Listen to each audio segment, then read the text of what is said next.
Hey everybody, what's up? Okay, so we're still gonna wait a couple of minutes because I said 11:25, and that's what I'm gonna stick to. Um, just in case you are joining me a little bit after the fact, my name is Avi. I'm from musical.engineering, and my whole deal is that I want to help you write better music, but not just write better music. I also want to help you get a handle on the musician lifestyle. Freelancing can be tough. It can be often predisposed to depression and anxiety, particularly in the time we're living in right now. So I really want to make sure that you have the tools that you need to be the best that you can be, to write the best that you can be, write the best that you can. And one of the things that I find super useful in this specific situation in terms of writing is being able to read sheet music. Now, I know this isn't necessarily the most fun thing to talk about. A lot of people have a lot of feelings about reading sheet music. Oh, it's almost 11:25. Hey everybody, what's up? Finally here, right? Talking about having a chat about reading sheet music. Oh man, nobody wants to learn to read sheet music, right? Nobody wants to learn.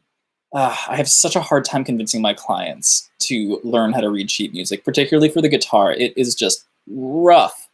Now, if you're playing piano, it's a little bit easier to kind of get away with. You kind of have to. It's harder to get away with not reading sheet music if you're playing the keyboard, if you're playing piano. But I do have to say that it just is invaluable as a musician. And there's a couple of things I want to talk about before we get into everything. I just want to let you guys know that I have some free gifts, some free stuff that I wanted to give to you guys just for being here, because you're awesome, because I really appreciate it.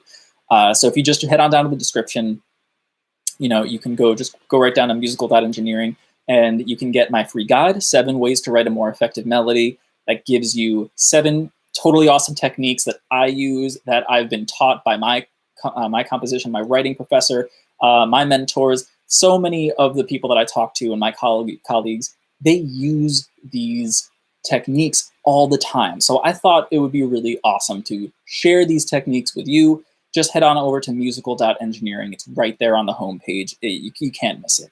My second free gift to you, if you're a guitarist or you're a pianist and you just want to get better at improvising, and you're kind of at the beginning of this process of learning how to improvise, then head on over to musical.engineering/12-bar blues. In a previous video, I covered the 12-bar blues and why it is used and how it is used in improvisation.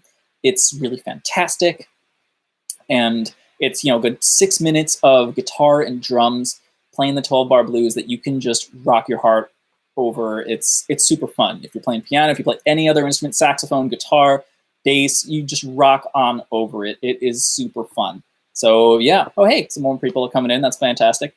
So again, my name is Avi. So check it out. Check those free gifts out. Those are all for you. All right.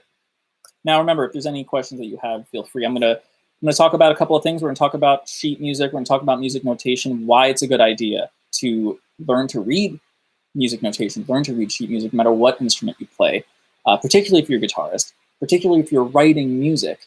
And on top of that, we're also going to, and I'm gonna have a couple of points, and at the end of each point, I'm gonna remind you guys that I'm gonna go into a little Q&A type of section. And that's going to be for you guys to ask me any questions that you may have, whether it's about me, it's about what we're talking about, music notation, reading music, or it's about guitar, or about writing or composition, or the process in general, or about anything, really. Q&A, ask away. That rhymed, oh my gosh. So let's talk about the first thing. What is music notation used for, right? This may seem really obvious, but it's important to start at the basics, because this is where we start to develop our own personal philosophy. So what is it used for? Music notation is primarily used to convey pitch.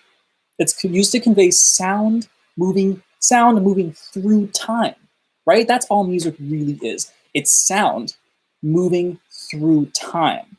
If you think about it, it's actually kind of weird, because it's a little bit strange to think about it in that way. We sort of always have this very for lack of a better word, artsy-fartsy sort of connection to it. Oh my gosh, my music, it's so amazing. And it is amazing. All of our music is amazing. All the music we listen to is amazing because it touches our heart and it touches our soul in a very, very profound and very visceral way. But, it's also just sound through time, right?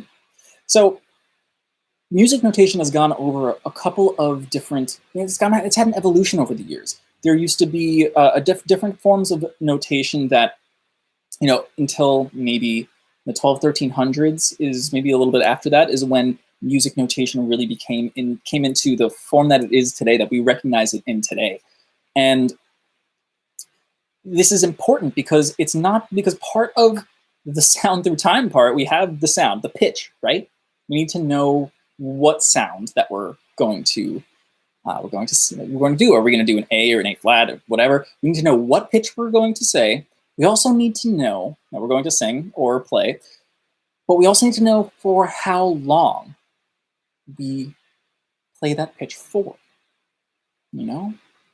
And that's kind of the trick here. How long are we going to play this pitch for? And this is one of the things that I really find lacking in most alternatives to music notation, particularly guitar tablature, is you don't see what's called a rhythmic duration, or in other words, we don't know how long to play a specific note for. Yeah, we can use our ears. And that's good for developing, your ear and how to get things going with that and get things going with ear training. But it also is a guessing game, and we're humans, right? We want to get things done fast. This is what we want to do. We want to get things done. So in order to do that, in order to make the most progress possible, we want to give ourselves the best tools possible.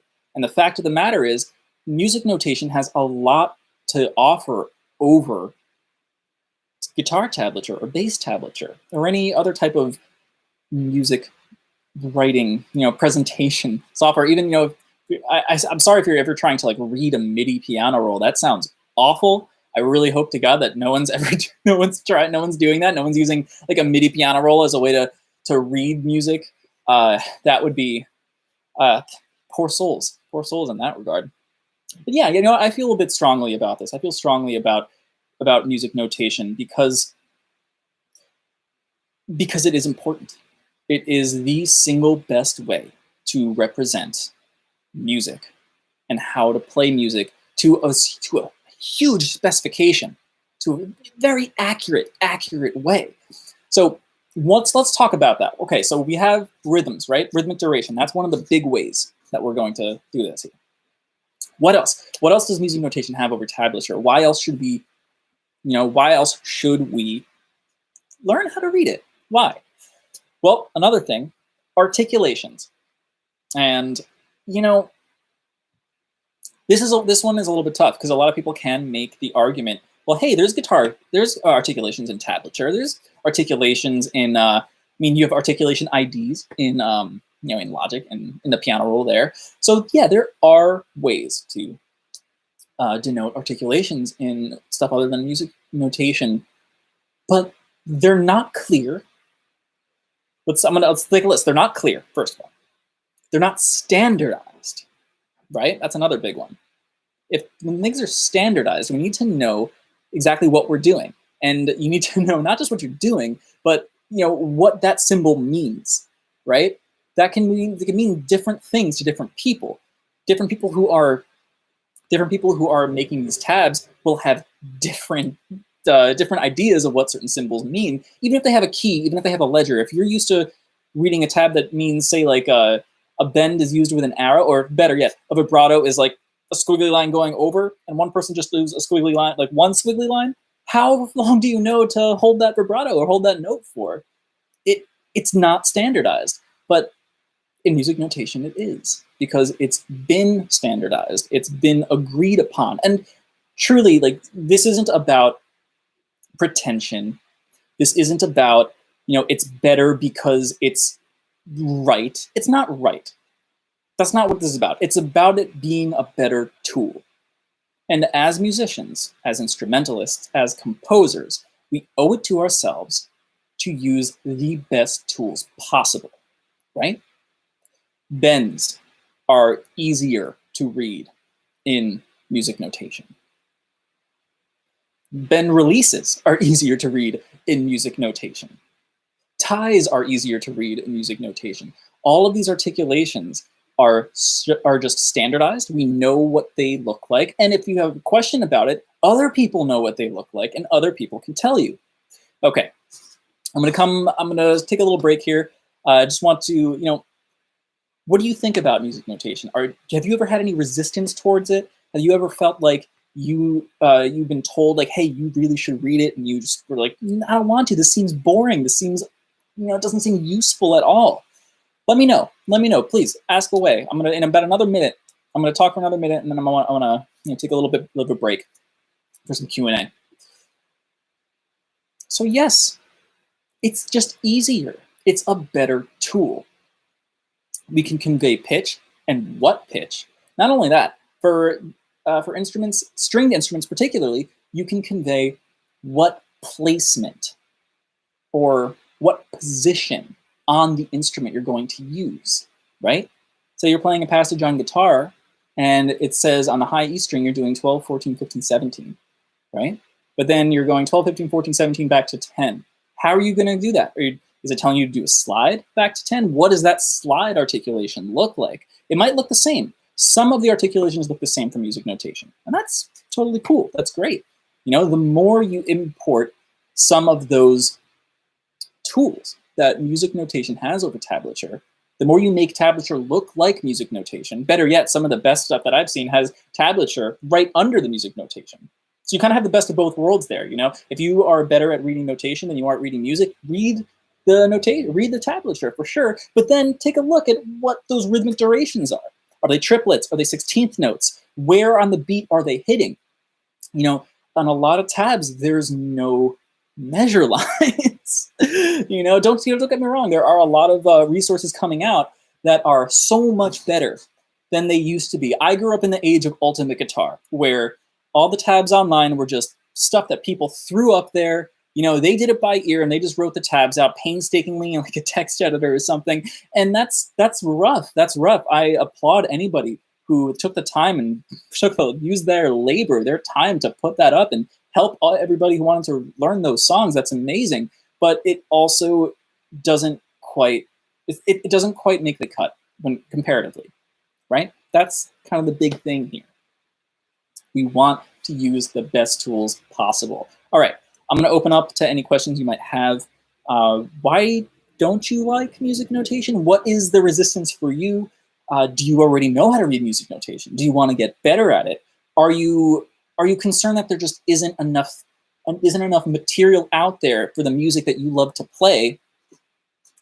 That is that for the music that you love to play, there is no sheet music for. I can answer that last question right now. In fact, there is. Most of the time, there absolutely is sheet music out there. Just like on websites like Songster, or on websites like now Ultimate Guitar has official tabs. They pay a premium, right? So if you're willing to pay that premium, you can get books, tab books, all the tab books that are in music stores these days. You can buy them on Amazon too. All these tablature books also have music notation in them most of the time. They'll have chord charts in there, music notation, and they'll have tablature. They have everything. It's the best way to possibly learn a song because you have all these different ways of understanding the music.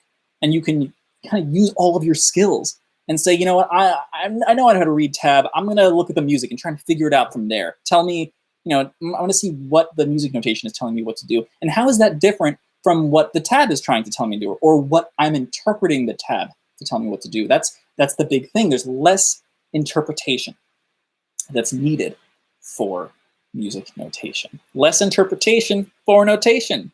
Boom, it rhymes. If it rhymes, it's true. That's not a real thing. It doesn't. If it rhymes, it's not true. That's not a real thing. But in this case, it does work, right?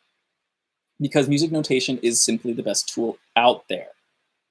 Truly, it is. There's a reason why it exists. There's a reason why most guitar teachers, most bass teachers, most instrumental mentors, no matter what instrument you're playing, will say, especially if they can read music, if they're trained, if they have a degree, they will say, learn to read music notation. Now, there is a caveat to that, however, a caveat that I myself learned pretty recently as a teacher for a number of years now. That resistance is tough. It's tough to beat. I get it. I was there too, and I already knew how to read music notation when I started playing guitar, because I took piano as a kid, I played violin, I played saxophone, I played trumpet. By the time I picked up guitar, I already knew how to read music notation. Did I? Did I practice that skill on the guitar? Did I bridge those two skills? I did not, because I didn't think it was necessary. A lot of people don't think it necessary. But here's the thing. It's kind of not. Learning to read music notation isn't a necessity for playing music, obviously, right? What I'm talking about here are tools. Just like music theory, it's not a necessity for playing music, for playing your favorite music, for playing whatever kind of music you want. Now, does that mean it's not helpful? Does it mean it's not valuable? No, of course it's helpful. Of course it's valuable. That's why it's there. Before, music notation was the tablature of the day. Right, it was. Now there are other tools that you can use, and that's great. But are those the best tools? Do those tools have a history, a long history of standardizing what we want? And yeah, you can make the argument that contemporary classical music has added a bunch of different symbols and a bunch of different type of things, and it's more of a debate now than it used to be. It's less standardized than it used to be. To an extent, yeah. But those are really specific ways that they're not the same. Like a snap pizzicato, that's pretty standardized, but that's a newish symbol. Harmonics, that's just a little circle above the note. That's not a new-ish symbol, but it is pretty new, in terms of music notation as a tool, as something that people use to play music, to read music, to put it out into the world. Before, music notation was the only way to put music into a physical medium. The physical medium is the way in which we bring the music out into the world. Nowadays, now we have, streaming. We can just put it right into our computers. It's all digital. It's not even physical anymore. Now it's all digital. But before, music notation was the only way to get it out. Before record players, right? Before tape, before CDs, before anything, before those little cylindrical cylinders with rivets on them that Edison invented. There's a long history of music notation. It is the original physical medium. In a way, it's the original vinyl. So if you're a super hipster dude that loves vinyl, well, you can become even more hipster by getting into music notation and collecting scores. That's what's really cool right now.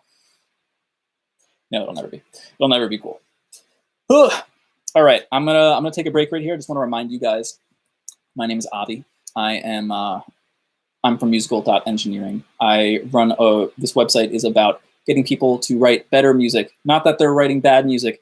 I want people to write the music that's in their heads, right? I want to help people write music that they are proud of.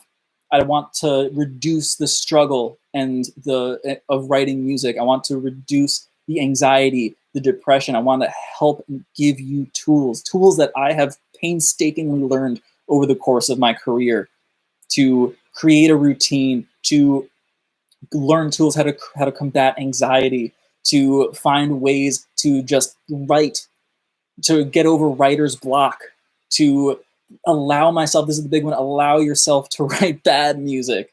It's all subjective to what you think is bad music. That's the big thing. Because the only way you get to writing music you think is good is by continuing the craft, because it is a craft, it is a job. You are doing this because it's not just what you love, it's what you have to do. You have to do this. You can't help but write music. Nothing in the world makes sense to you but that. And in order to help you do that, I have a couple of free gifts that I want to give right to you, totally for free. Just head over to musical.engineering. I have a free guide, 7 ways to write a more effective melody. These 7 techniques are amazing. They help you and they help me so much every day. My favorite trick actually is the simplest one, because the simple wins are often the easiest ones. They're also the most infuriating, by the way, but they're so easy, and that's the best thing. You know, mine is number 5. I think it's number 5, the octave trick. Take your least favorite note in your melody and just go up or down by an octave, and it automatically makes it better, so much better. It's crazy. Better yet, you can sound really weird and contemporary by taking, say you do a line, you're going A, G, F, E, D.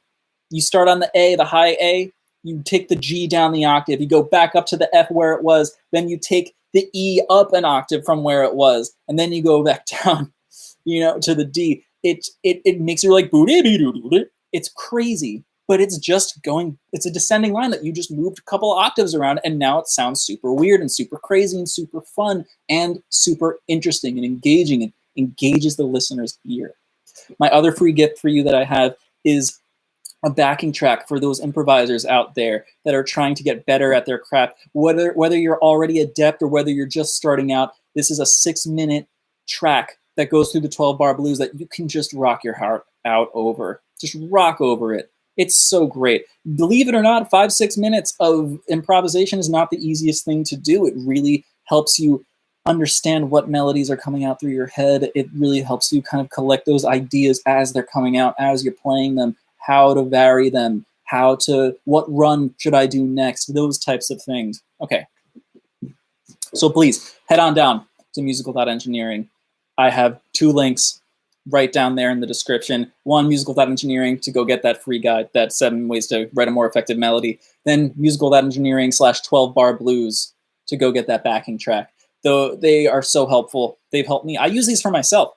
You know, I'm not giving you anything that I don't already use, that I haven't already done. That backing track isn't new. I give these to my students.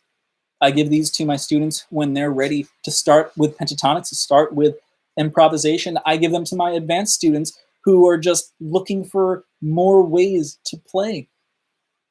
All right, so back to our little chat. Okay, back to our chat. We're talking about sheet music. We're talking about why we should read sheet music, why we should learn to read music notation. This is the big thing, isn't it? This is the biggie.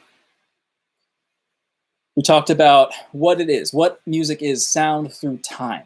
We talked about articulations already. We talked about how music notation just has a leg up. There's more standard ways of learning, of reading these articulations in music notation. We talked about how the tabs that are the best tabs you can find, tabs that are on the official ones, like on Songster, which is my favorite tab site personally. The on Ultimate Guitar, those official ones, those premium, they put in rhythmic durations. They're not always right. You're not. And the no tab is right. You know, back in the days of there were mistakes all over the place, and the only way ear. Still to this day with most tabs, the only way you figure it out is by using your ear. Now, your ear is important. I'm not saying don't do your ear training. I'm saying that music notation will help you learn that song faster. It'll help you get it in your fingers faster so you can take out your metronome and start working at it and getting that down. Get your technique up. Get your articulations up, because you know what to do when better. You're not sitting there figuring out, is this what they wanted me to do? Is what it's telling me to do? Because I hear it differently. I'm hearing a bend there, not a slide.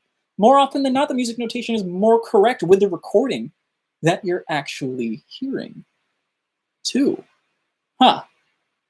So not only is the music notation a better tool, but because it's a better tool, it can more accurately convey the recording that you're trying to mimic, that you're trying to imitate. That's interesting. That's interesting to me. You know, it's so funny because I've had students where I pretended like tabs didn't exist.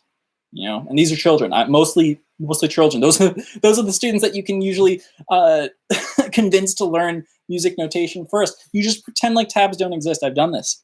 And guess what? When I bring tabs into it, like in the Hal Leonard books, these methodical books are fantastic. The Hal Leonard method books, you know, they bring tablature into it maybe halfway through book 2, something like that. And My God, I have this student who is just so confused by tablature because they just can't wrap their head around it. It doesn't make sense to them. They think, how long am I supposed to play this note for? Where am I supposed to play? It's giving me a measure number, but what finger do I use? Right? So often of the time, the positioning of tablature, and this is another great thing to bring up. I should have brought it up earlier. Positioning. Talked about it a little bit, but positioning. The positioning of our hand. I can't tell you how many times, even in the official tabs, I have to say, the way this is tabbed out on these frets doesn't work. It just doesn't work because it's too hard. I'm learning this one solo right now. I don't know if you guys know the band Periphery. We're one of my favorite bands at the moment. I'm super into prog metal. I'm super into, I guess they call it gent these days. I think it's a cool name. Whatever. So I'm learning the solo by them, and there's this insane part. First of all, the tempo is at like 180 beats per minute. That's where the quarter note is. You know, that's where the pulse is 1, 2, 3, 4. That's probably not fast enough, but it's fast.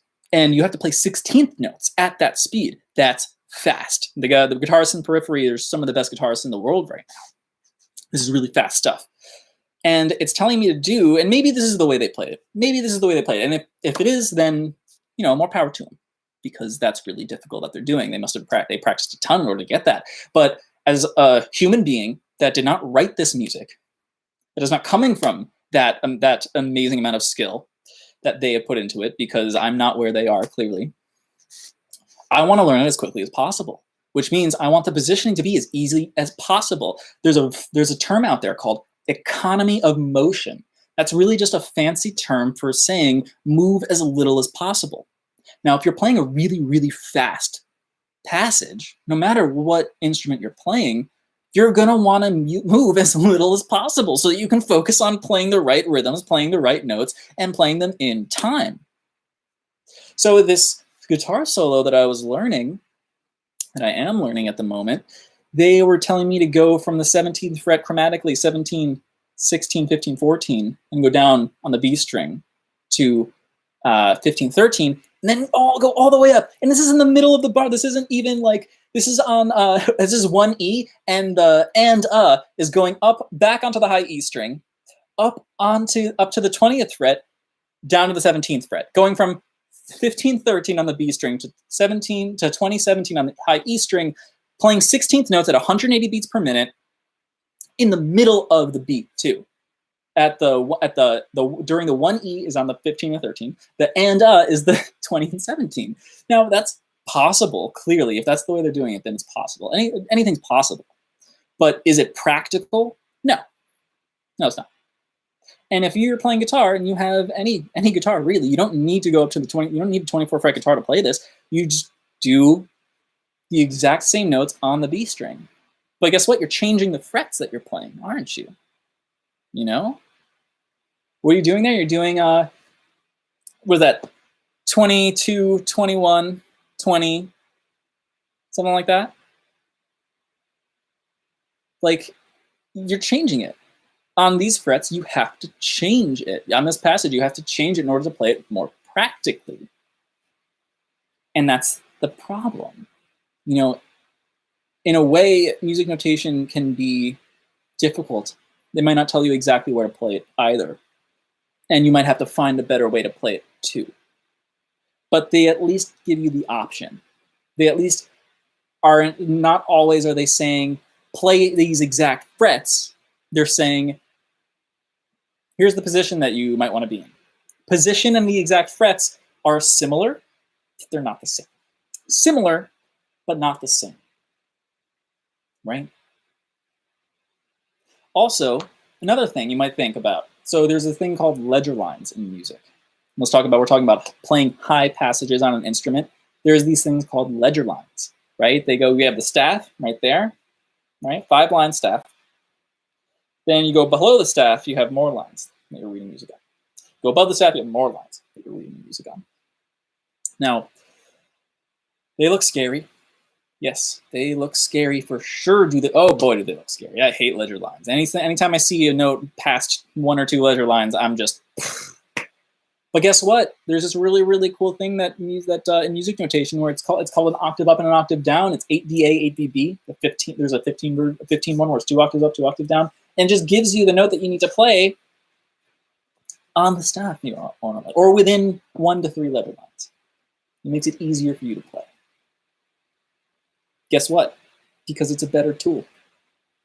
So I would ask you, what is it that is keeping you from learning music notation? And if there isn't, if you want to learn music notation,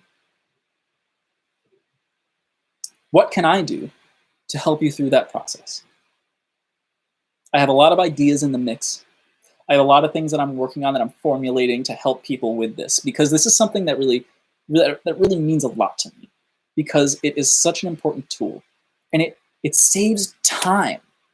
It saves time in the learning process. And the learning process is everything, because not only are we going to learn faster, but when we learn faster, we use our time better.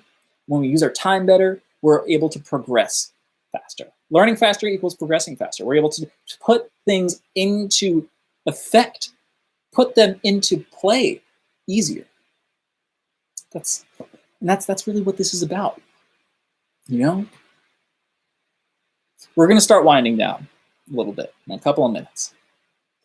And I really just want to reiterate that I'm incredibly honored for you to be watching. I know I'm sharing a lot of strong feelings. I'm putting out some really intense stuff there. I'm saying some strong stuff. I'm saying that Tablature doesn't really cut it. And not to say it's not a valuable tool. If you want to learn music, it certainly is a little bit easier to get your head around. But that's also because that's the first thing you're trying to get your head around. If you learned music notation first, like that student I was talking about earlier, I taught him music notation before I taught him tablature, and he just could not understand why tablature was better. It was hard. It was like, okay, it's telling me what fret to use, but I don't know how long to do it for. I don't know what finger to use. In music notation, they'll give you a little 3 or something, especially if it's very important to use a specific finger. They'll give you a little finger sign, not sign, a little number, but right next to the note it says 3. Use your 3rd finger for this note. You can't really do that in tabs, because if you just put a 3 there, then it's like saying, well, is that supposed to be a grace note? Is that supposed to be is that supposed to just be a slide something? Like, what does that mean? It's a 3 next to a 3. They're both numbers. That's confusing. It's confusing because it's just not as good a tool. I'm not trying to hate on anybody, truly. I am the person. I'm talking to myself here. I'm talking to the past version of myself who didn't want to take the time to bridge a skill I already had and to use it for an instrument. There is a lot of uses as a professional for music notation. As a guitarist, as a bass guitarist, if you want to be a session player, a lot of the time people are going to be writing out stuff that they want you to play in notation, because the musicians that tend to get into the studio at that level, they are very, very proficient musicians, and most of the time they're trained. And if you're a trained musician, most of the time, maybe 90% of the time, you know how to read sheet music, and you already understand that it's a better tool and that it's a better way to communicate. And that right there is where I want to leave things off. I want to talk about communication. This is where we get a little bit into theory too. We talk about why theory is important, why it's important to know keys, why it's important to know what chords you're playing, because how else are you going to communicate with other musicians? It's important to create a family for yourself, an intentional family, a community of musicians. It's what helps us thrive. It's what helps us become better at our craft. And the best way to communicate with our fellow musicians is to stand on the shoulders of giants. I'm sure you've heard that term before. Stand on the shoulders of giants. We have generations of musicians who have come up with terms and nomenclature, which is really all it is. It's just terms. There's nothing pretentious about it, though people like to think there is, and especially the people who use those, even the people who use those terms, they have a pretension about it. They're like, oh, you don't know what the Neapolitan sixth is? What? You don't know what an ostinato is? An ostinato is just something that repeats. So you can literally just say like, hey, let's, where the ostinato starts, or where the thing that repeats starts. It's the same thing. These are just terms that people agree on. So try to not to listen to those pretentious people that try and feel superior because they know things that you don't. You guys have the same amount of knowledge. They just have different names for it. The difference is those names are better understood by other people and by other musicians. You can have a conversation easier. Does that make it better? Not necessarily. No, doesn't make it better. But it does make it more functional. That's it. It just makes it more functional. It's a more functional tool. Reading music is a more functional tool. There's nothing pretentious about it. The tool isn't the thing that is pretentious, because it's just a function. It's the people who use the tool that give it a bad name. And I'm here just praying to you to please use the best tools available for you. They're their benefit and my benefit. They're there to communicate. If we're jamming out, I want to be able to tell you what I want you to do, and I want you to be able to tell me what you want me to do. Especially if when we're in a recording situation or a live set, or if we're improvising, It's the same thing as reading a chord. People, reading chord charts are super important. I made a video about how to read a chord chart. It's invaluable, but you do it because it's useful.